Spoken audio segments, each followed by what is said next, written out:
I had always prided myself on being a trusting person. In my mind, trust was the foundation of any relationship, especially a marriage. So, when my wife, Sophia, told me she needed a week away, I didn't hesitate to say yes. But looking back, I can pinpoint the exact moment that my world started to crack, and it all began with a phone call. Sophia had been distant for a few months. Nothing alarming at first, just the usual ebb and flow of life. She'd become more wrapped up in her work, and I, in turn, buried myself deeper in the day-to-day grind. We had settled into a comfortable, almost predictable routine. Still, I never imagined it would lead to this. I was sitting at my desk, reviewing a client's email, when my phone buzzed.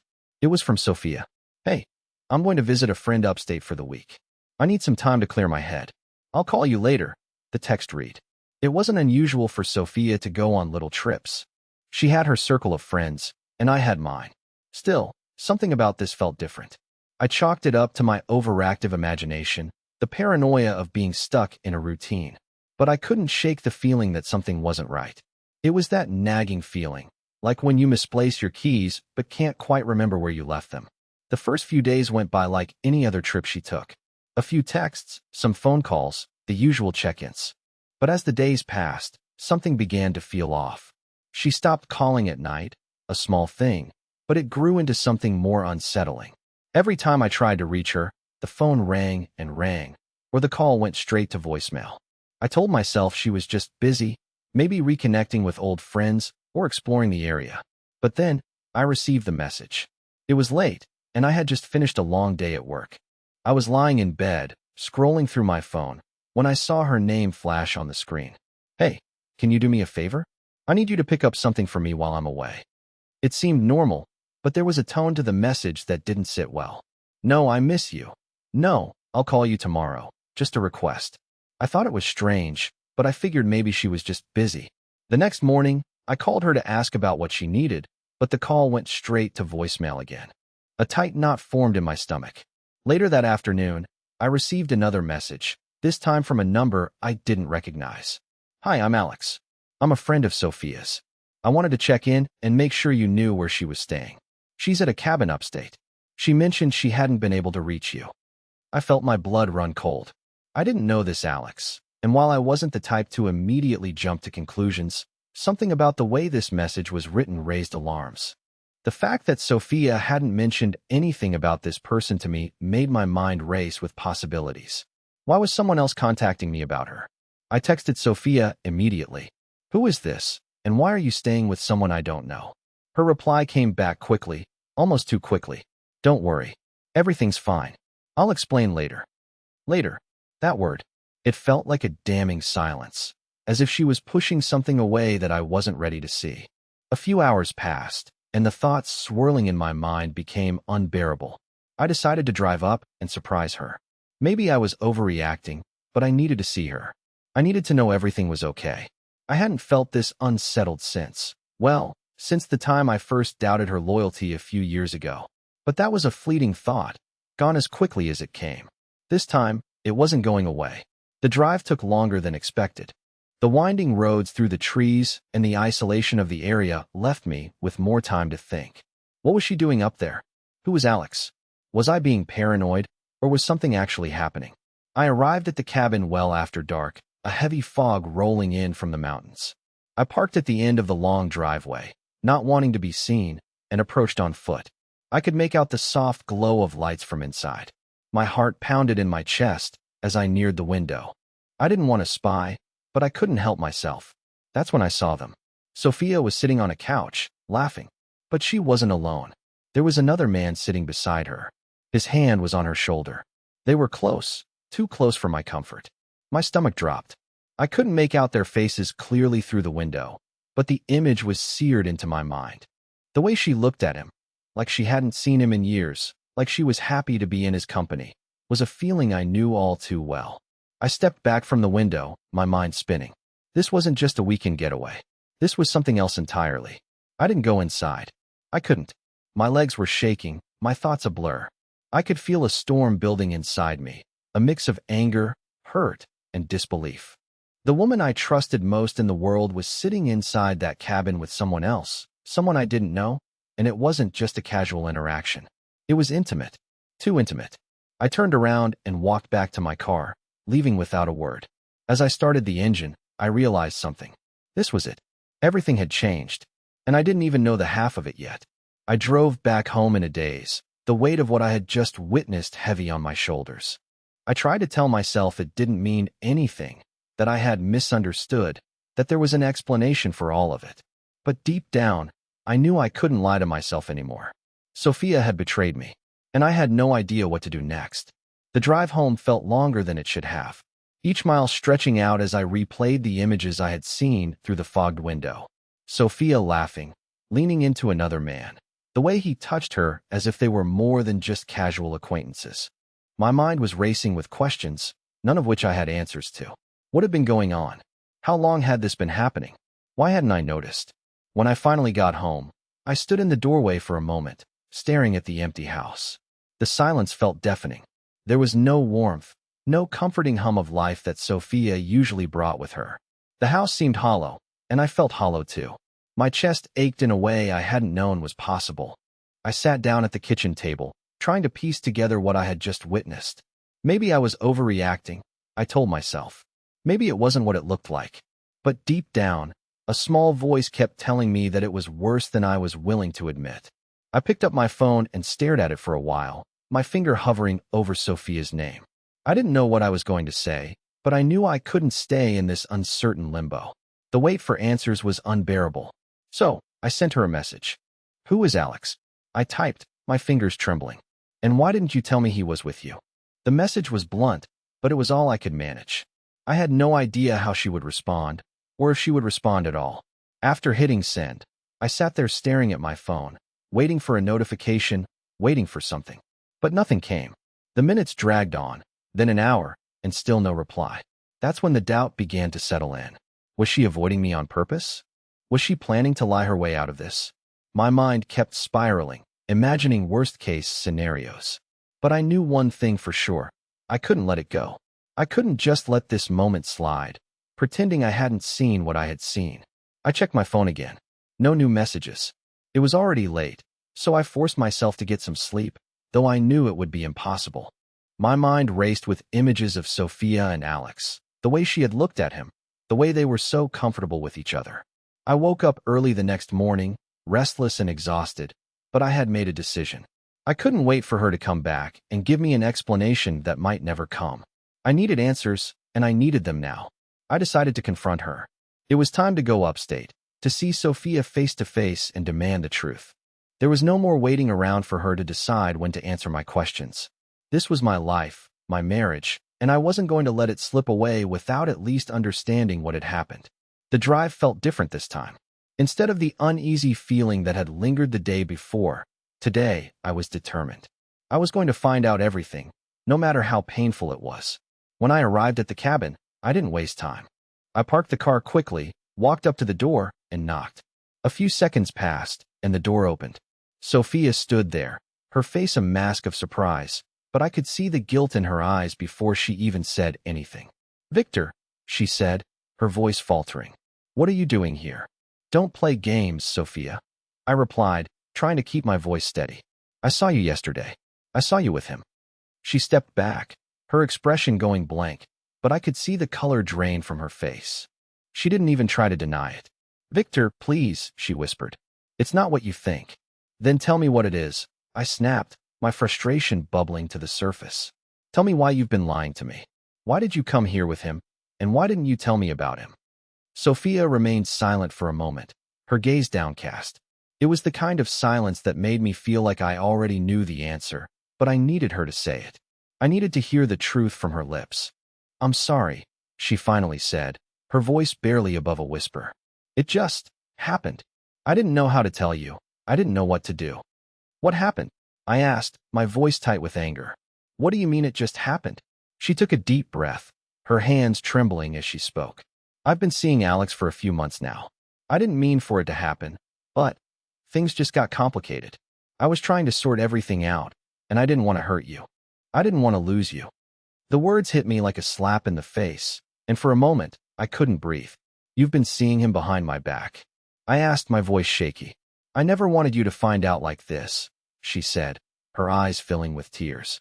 I never wanted to hurt you, but I was too afraid to tell you the truth. I didn't know what to say. All of the anger and betrayal that had been building up inside me suddenly gave way to a deep sadness, an overwhelming sense of loss. This wasn't just about the affair. This was about everything I thought I knew about my wife, about the life we had built together. It felt like a part of me was being ripped away. I took a step back, trying to process everything. You've been lying to me for months? I said, barely able to keep my voice steady. How long has this been going on, Sophia? She hesitated for a moment, then finally spoke. Since July, she admitted, her voice breaking. It started out as just a friendship, but then it became more. I didn't want to hurt you, but I couldn't stop. The words stung, and I couldn't help but feel the weight of the betrayal crushing me. I had trusted her, and she had thrown that trust away. And now, she was standing in front of me, tears in her eyes, asking for forgiveness. But I couldn't give her that. Not yet. The silence between us stretched on, heavy and suffocating. Finally, I spoke. I need some time. I need to think about everything. I don't know what to say to you right now. Sophia nodded, wiping away a tear. I understand. I'm so sorry, Victor. But her apology didn't change anything. The damage had been done. And now, I had to figure out what came next. The days that followed were a blur. I spent most of them in a haze, barely able to focus on anything. My world, the life I had worked so hard to build, seemed to be crumbling before my eyes. I had always thought that I was a man who could handle things, someone who could weather the storm, no matter how fierce it might be. But this was different. The depth of the betrayal, the lies, the way Sophia had concealed the truth for months, it was almost too much to bear. After that night at the cabin, I went back to our house, but the space felt like a prison. Every room, every corner, seemed to echo with the lies she had told me. I couldn't escape the feeling of her absence, but even worse, I couldn't escape the anger that was bubbling inside me. Sophia called me the next morning. Her voice was soft, tentative. Victor, can we talk? I don't want to lose you. Please, just listen to me. I stared at my phone, the words feeling like they were burning through me. She didn't want to lose me? After everything? My stomach churned with a mix of disbelief and rage. I hadn't expected this. I hadn't expected her to try and smooth things over with more words, more promises. What could she say that would make any of this okay? But despite the anger, despite everything I felt, I knew I had to talk to her. I didn't want to, but I needed answers. I needed to understand how something like this could happen, how the woman I had trusted, the woman I had loved, could betray me in the way she had. I agreed to meet her later that afternoon at the same cabin where everything had begun to fall apart. When I arrived, she was already there, sitting on the porch steps. She didn't look like the woman I had married. Her eyes were red, her face pale, like she hadn't slept in days. The woman in front of me was a stranger, someone I couldn't quite recognize. She stood up when she saw me, her hands trembling. Victor, I know you're angry, she said quietly, her voice cracking. I don't blame you. I've hurt you more than I ever imagined I could. I crossed my arms over my chest, watching her carefully. You're right about one thing, I said coldly. You've hurt me, but I'm not sure you even understand how much yet. She nodded, taking a deep breath. I don't expect you to forgive me, not now, not after everything I've done. But I need you to know that it wasn't just about him. It wasn't just about the affair. It was everything. Everything that was going wrong in our relationship. I stared at her, confused. What do you mean everything? She hesitated, and I could see that she was struggling to find the right words. Victor, I've been unhappy for a while. I didn't know how to talk to you about it. I didn't know how to fix it. I thought, maybe if I just kept things normal, if I just kept pretending everything was fine, it would get better. But it didn't. It got worse. My mind raced as she spoke, trying to piece together what she was saying. For months, I had noticed her growing more distant, but I had never imagined that something was seriously wrong. I had brushed it off as work stress or just the ebb and flow of life. But now, as I listened to her, it seemed like there had been a whole other world behind the scenes, one that I knew nothing about. I didn't know how to reach you. Victor, she continued, her voice low. I tried to talk to you about how I was feeling, but you were always so caught up in your own world. Your work, your hobbies, your routines. I felt invisible, like I wasn't even there. The words hit me harder than I expected. She was right. I had been so wrapped up in my own life, so focused on everything else that I hadn't even noticed her slipping away. I hadn't noticed the little things, the way she withdrew, the way she stopped sharing her thoughts with me. I had taken her presence for granted, assumed that she would always be there, no matter how distant she became. I never meant for it to go this far, she said, her voice barely above a whisper. I never meant to hurt you, but I didn't know how to fix it. So when Alex came into my life, when he started showing me attention, I felt seen. I felt like I mattered. It wasn't just about sex, it was about someone noticing me, someone making me feel important again. And I'm so sorry for that. I couldn't look at her. I turned away, pacing in a small circle as I tried to process what she had just admitted. She had been unhappy, so she turned to someone else to fill that void. And in doing so, she had shattered everything we had built together. The trust, the love, the foundation of our marriage, it was all gone. Is this what you really want, Sophia? I asked, my voice thick with emotion. Do you want to be with him? Because I don't think I can ever look at you the same way again. She looked down at her feet, and for the first time, I saw a flicker of uncertainty in her eyes. No, she said quietly. I don't want to be with him. I want to be with you. But I don't know how to fix this. I don't know if we can go back to what we had.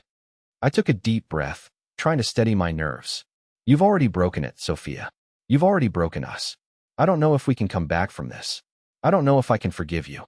Her eyes welled up with tears, and she took a step toward me. Please, Victor. Please don't give up on us. I love you. I've always loved you, and I never wanted to hurt you like this. I just didn't know how to handle everything falling apart. Her words hit me like a wave, but I couldn't let them wash over me. Not yet. There was too much pain, too much betrayal. I couldn't just forgive her because she was sorry. I needed time. I needed space to process everything. I need time to think, I said, my voice steady despite the turmoil inside me. I can't make any decisions right now. I need to figure out what I want. What we want. Sophia nodded, her face pale and streaked with tears. I understand, she whispered, her voice breaking. I'll give you as much time as you need. But I promise, Victor, I'll do whatever it takes to make this right. But deep down, I knew that nothing would ever be the same again. I didn't know where we went from here, or if we could even move forward. But I did know one thing for sure. My life and my marriage would never be the same again. The days that followed were anything but easy. Time seemed to stretch on forever, and yet, it felt like I couldn't catch my breath. I kept replaying everything in my mind. The moments before I saw Sophia with Alex, her confessions, her tears, and the things I hadn't wanted to hear. I was angry. I was hurt. But more than that, I was confused. How had we ended up here? How had the woman I loved slipped away from me so quietly, so slowly, without me even noticing? It was as if the very foundation of everything we'd built had cracked beneath us, and I was too blind to see it. Sophia tried to make things right, at least in the way that she knew how. She came to me every day, asking if I wanted to talk, leaving me notes, trying to apologize, trying to fix the pieces of our shattered life. But I wasn't sure that I wanted any of it anymore. I wasn't sure if the love we'd shared was enough to put this back together. I didn't know if I was strong enough to rebuild after it all came crashing down. The nights were the hardest. I couldn't sleep. My mind raced with questions that had no answers. Every time I closed my eyes, I saw her with him. I saw the way they looked at each other, the way she smiled when he touched her. I wasn't naive. I knew what that meant. It meant that she had crossed a line that I couldn't come back from, no matter how much I wanted to forgive her. But something kept pulling me back to her, to us. I was trapped between wanting to leave and wanting to hold on, wanting to forget the hurt, and wanting to keep her in my life. The problem was that I didn't know if I could forgive her, not just for the affair, but for everything else that came with it. The deceit, the lies, the quiet distance she had put between us. It felt like she had been slipping away for so long, and I hadn't even known. Then, one night, something happened that changed everything. I had decided to take a walk to clear my mind. I needed to get out of the house, away from the questions and the suffocating silence that filled the air. I walked for what felt like hours, trying to sort through my thoughts, but nothing seemed to make sense. As I walked past the local park, I saw a car parked near the entrance. It was a late hour, so the park was deserted, save for one car, and when I looked closer, I saw something that made my heart drop. Sophia's car. I hesitated for a moment. Was this just my mind playing tricks on me? Had she come to the park to think? I told myself that she was probably alone, just taking some time to clear her head, just like she said she needed to do. But something didn't sit right. I couldn't ignore the gnawing feeling in my stomach, so I walked toward the car, cautiously, my steps slow and deliberate. As I approached, I saw her through the window. She was sitting inside, but this time, she wasn't alone. Alex was there, sitting beside her. I could see his hand resting on her knee, the same way he had touched her the last time I saw them together. But this time, there was something more. She was leaning into him, her face close to his, and she was laughing in a way that I had never heard her laugh with me. A rush of anger flooded through me. But more than that, it was the sense of betrayal that hit me the hardest. It was the final confirmation that the life I thought we had was a lie, that everything I had known about us was built on a false foundation. I stood there, frozen for a moment, watching them, unable to move. I wanted to shout, to confront them both right there, but something held me back. Instead, I turned around and walked away, my mind racing with thoughts I couldn't process. When I got home, Sophia was waiting for me. She was sitting at the kitchen table, her eyes red from crying, her hands wringing together nervously. When I walked in, she looked up at me, as if she expected me to say something, but I didn't know where to begin. "Victor, I'm sorry," she whispered, her voice shaking. "I know you're hurt, and I understand if you can't forgive me. But I need you to know that it's not what you think. It's not just about him, about the affair. It's about me not knowing how to deal with everything. I never wanted to hurt you." I stood there, staring at her, the words she was saying bouncing off me like empty noise. It was the same thing she had said 100 times before, but this time, I couldn't take it anymore. I had seen everything for myself. I knew what was going on, and I couldn't look at her the same way again. "Do you love him?" I asked, my voice hoarse, barely above a whisper. I couldn't believe the words were coming out of my mouth, but they did. I needed to know. She looked at me, her eyes wide, her face pale. For a moment, she didn't answer, and in that silence, I knew. I knew everything I needed to know. "I don't know," she finally said, her voice breaking. "I don't know what I'm doing, Victor. I'm so confused. But I know I've hurt you, and I can't undo that." Her admission hit me harder than anything else she had said. The truth had always been there, buried beneath her excuses, her apologies, but I hadn't wanted to face it. And now, standing there in front of her, I realized I couldn't stay in this. "Not anymore. I think we're done, Sophia," I said, my voice stronger now. "I think this is the end of us." She collapsed into the chair, her face buried in her hands as she sobbed uncontrollably. But as much as it hurt to say those words, as much as I wanted to hold her and make everything right again, I knew that I couldn't. Not after everything. Not after everything she had done. "I'm sorry," she whispered again, but this time, it was just a hollow sound in the air.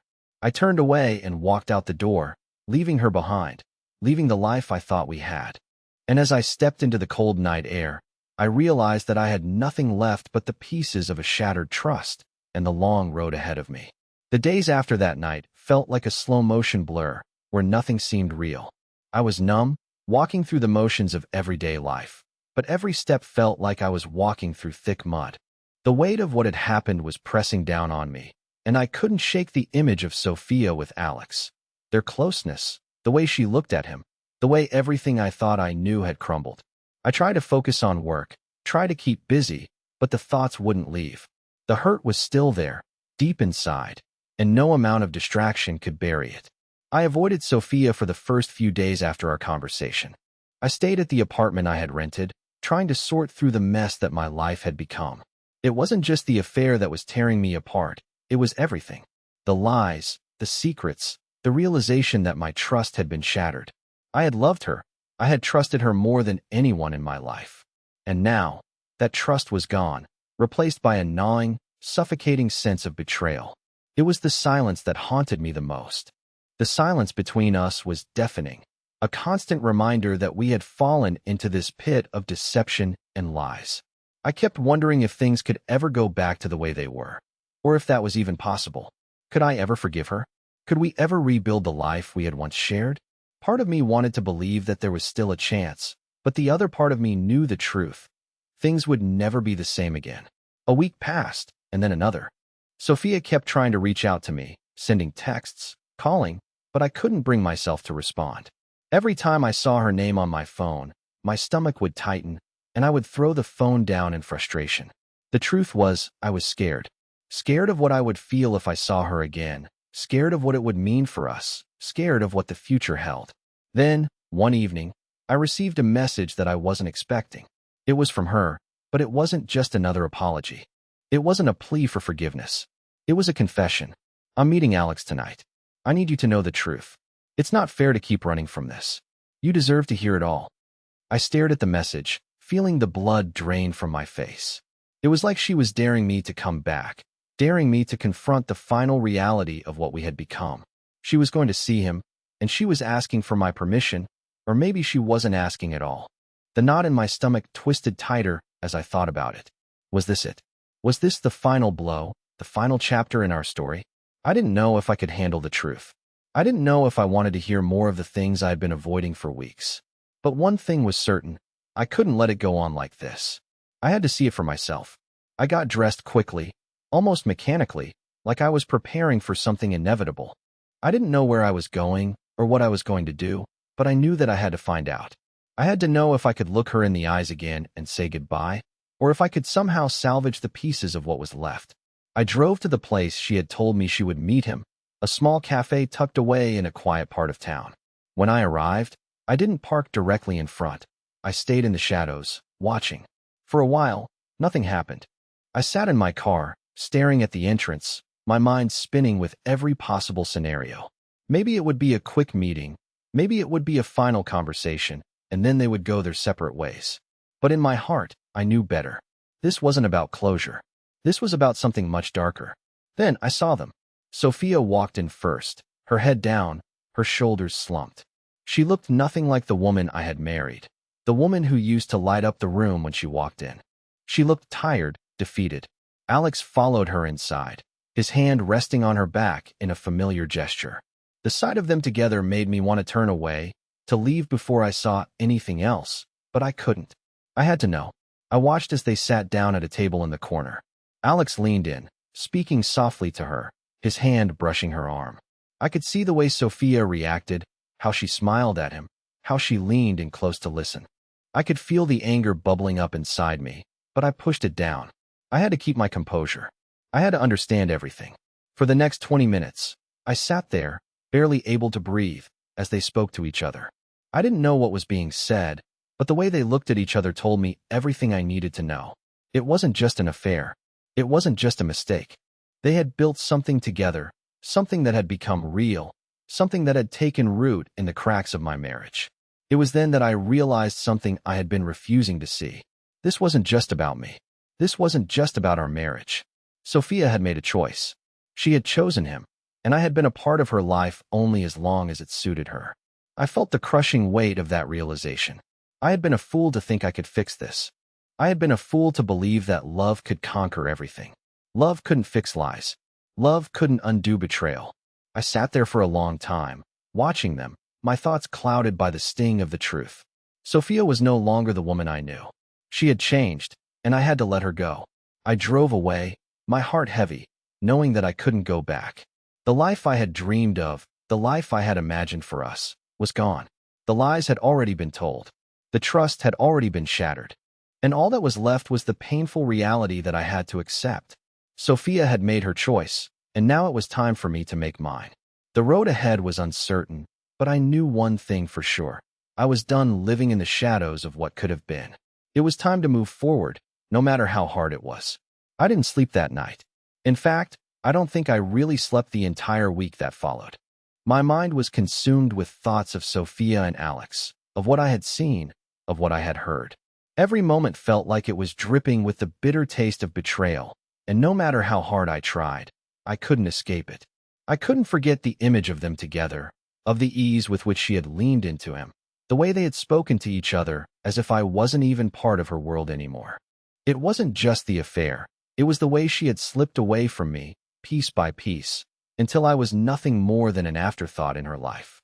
I kept telling myself that I needed to face her. I couldn't keep running from this. I couldn't live in a world where the truth was always looming, always hanging over me, like a dark cloud that I couldn't outrun. I had to confront her. I had to hear her say the words that would either break me or give me the clarity I so desperately needed. The evening came, and I drove to the cabin where everything had started. I didn't know what to expect when I saw her again. I didn't know if I would be able to control myself, to hold it all together long enough to get the answers I needed. But I had to try. When I pulled up, I noticed that her car was already there. My heart started to race, and my palms became sweaty as I parked beside it. This was it. This was the moment where everything would come to a head. I walked up to the door, hesitated for just a second, then knocked. A soft thud echoed through the quiet evening air. The door opened slowly, and there she was, standing in front of me. Sophia looked just as tired as I felt. Her eyes were red, her makeup smudged, like she hadn't slept in days. "Victor," she said, her voice soft, but there was something in it I couldn't quite place. Fear? Regret? Or was it something else entirely?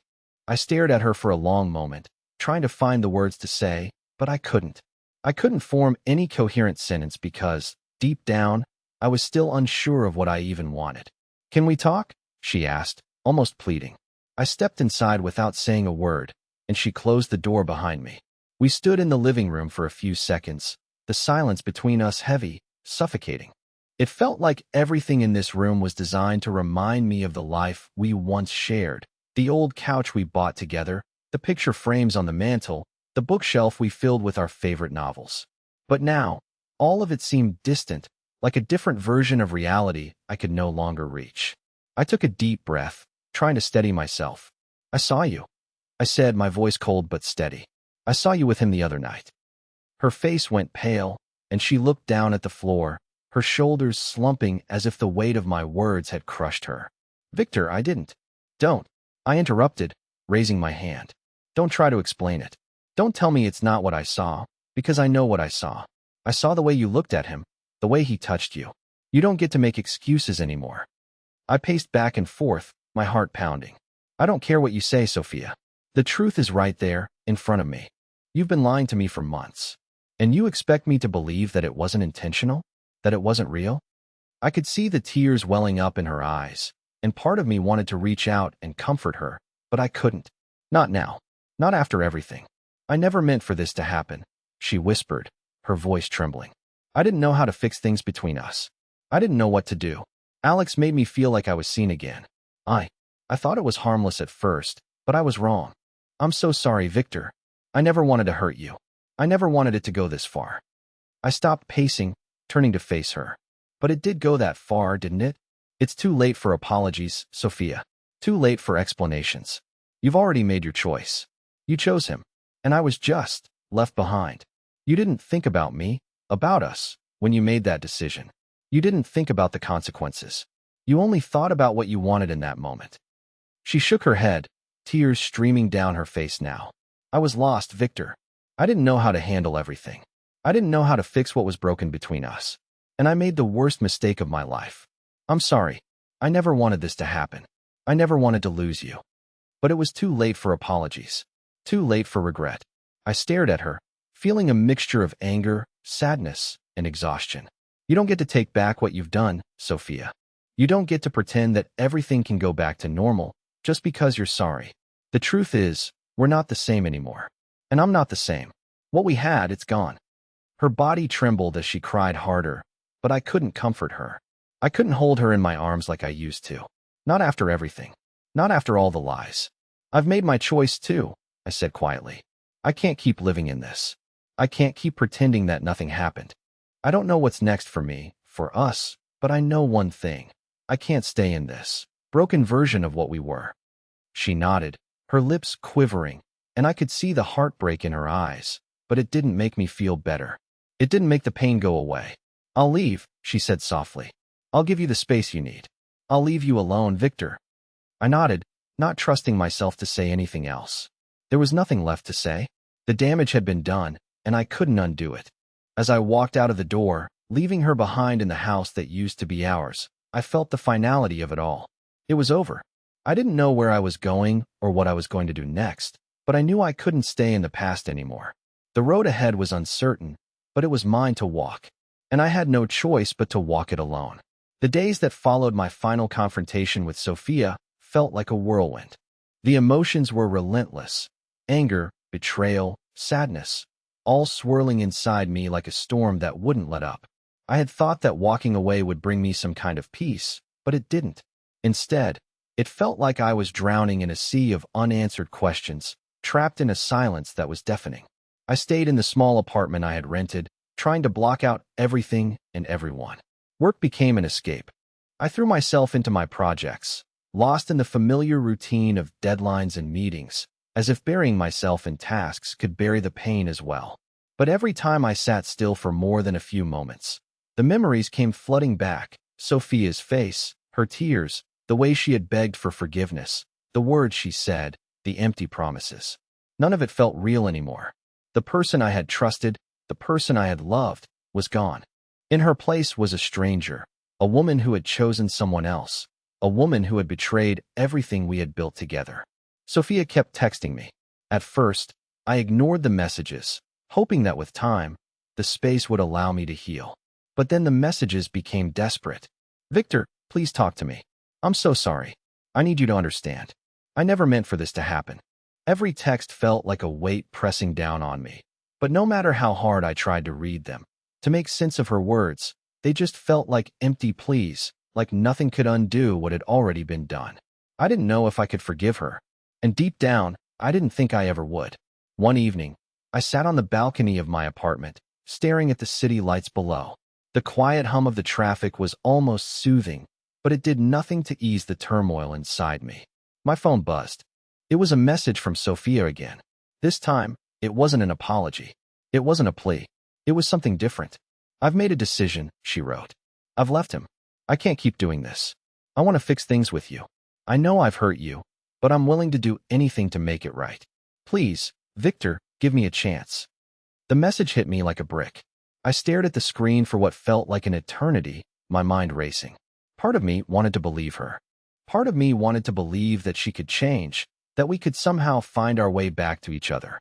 But another part of me, the part that was still raw from everything, couldn't help but ask, how could I ever trust her again? I threw my phone down onto the couch and buried my face in my hands. The pain of it all was too much. I had tried to move on, to start over, but how could I? How could I move forward when everything that had been meaningful to me had been torn apart? The next day, I decided to take a walk. I needed to clear my mind, to breathe. As I walked through the city, the bustling streets felt like a blur. I passed people who were living their lives, laughing, talking, and I envied them. They didn't know the kind of pain I was carrying. They didn't know what it felt like to lose everything you thought you knew. As I walked past a cafe, something caught my eye. It was a familiar figure sitting at a table, sipping coffee, staring out the window. It was Sophia. She hadn't seen me, and for a moment, I stood frozen, unsure of what to do. Should I approach her? Should I confront her again? Or should I just turn around and walk away, leave her in the past where she belonged? Before I could make a decision, she looked up and saw me. Her eyes widened, and for a split second, she didn't move. Then, she stood up, walking toward me, a mixture of hope and fear in her expression. I couldn't bring myself to move. I felt like I was stuck in that moment, caught between the woman I had loved and the woman who had destroyed me. "Victor," she said softly, her voice trembling. "I didn't expect to see you here, but I'm glad you're here. Can we talk?" I felt a lump form in my throat. What was there left to say? What could she possibly say that would change anything? But despite everything, I nodded, silently agreeing to hear her out. We sat down at the table together, the space between us thick with tension. I could feel her eyes on me, but I couldn't look at her. The memories were too fresh, too painful. I wasn't sure if I was ready to hear what she had to say, but I knew I had to. "I've thought about everything," she began, her voice quiet. "About what happened, about the lies I told you. And I can't even begin to explain how sorry I am. I was lost, Victor. I don't expect you to forgive me, but I need you to understand something. I made a terrible mistake, and I've spent every day since then trying to figure out how to fix it. I've left Alex. I've made that choice, and I want you to know that I chose you. I chose us. But I know it doesn't mean anything if you don't believe me."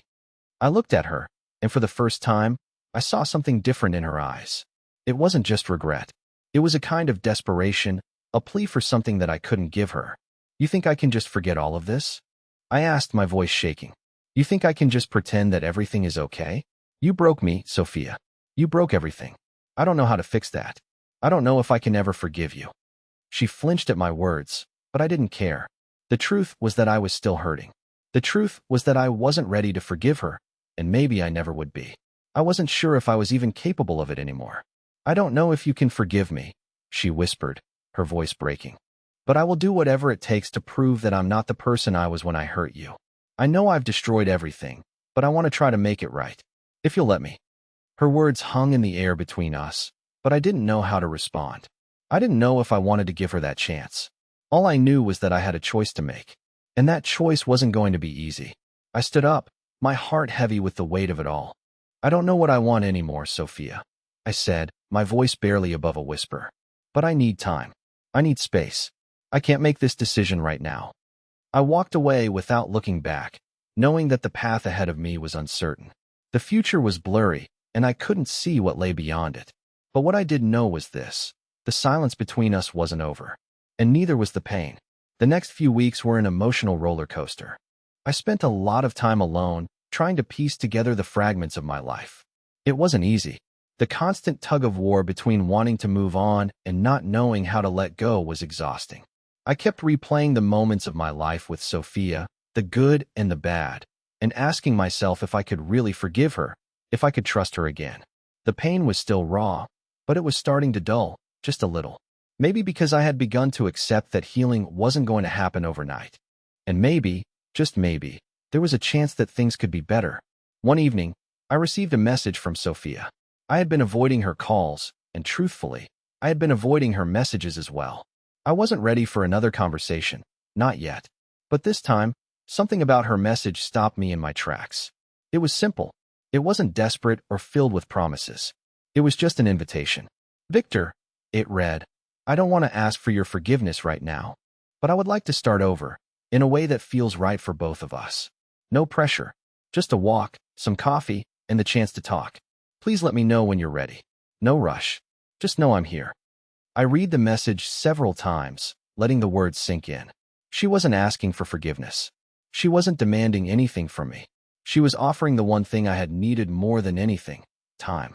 Time to think, time to heal, and time to decide what I wanted. I thought about it for a long time. I'd been so focused on the hurt, the betrayal, the lies, but maybe, just maybe, it was time to let go of the anger and give myself the space to breathe. I didn't know where this would lead, but I knew one thing. I didn't want to stay stuck in the past forever. The next morning, I called her. I'll meet you, I said, my voice a little shaky. Let's take that walk. I wasn't sure what to expect when I met her, but as we walked side by side through the park, the weight that had been sitting on my chest began to lighten. The quiet between us wasn't filled with tension anymore. It was filled with understanding, and that was something I hadn't felt in a long time. We talked, not about the affair, not about what had happened, but about everything else. About what we had learned, about how we had changed, about what we both wanted from our lives moving forward. Sophia apologized again, but this time, it wasn't the same. It wasn't just words. It was the vulnerability in her voice, the honesty in her eyes. She wasn't asking for me to forget, and she wasn't asking me to forgive her right away. She was asking for a chance to start again. And that felt like a step in the right direction. As we sat down on a bench overlooking the lake, I took a deep breath. For the first time in weeks, I felt like I could breathe again. I didn't know if we could fix everything, but I was willing to try. Because, at the end of the day, I realized that sometimes healing doesn't happen in a straight line. It's messy, it's complicated, but it's also possible, if both people are willing to meet each other halfway. I don't know what the future holds for us, Sophia, I said, looking out at the water, but I'm willing to give this a chance. I'm not sure where we go from here, but maybe we can figure it out together. Slowly, one step at a time. Her face lit up, and for the first time in a long while, I saw hope in her eyes. I don't expect everything to be perfect, but I promise I'll try. I'll always try, she said, her voice steady but filled with emotion. And that was all I needed to hear. Maybe it wasn't the happy ending I had once imagined, but it was a new beginning. One where we could start to rebuild, start to heal. We had both made mistakes, and we had both suffered, but we were still here. And sometimes, that's all that matters. As we stood up and began walking back toward the car, I felt lighter. Not because everything was fixed, but because I had finally made the decision to let go of the past, to leave the hurt behind, and to focus on what came next. The road to healing was still long, and it wasn't going to be easy, but at least I was no longer walking it alone. And that, I realized, was the beginning of something new.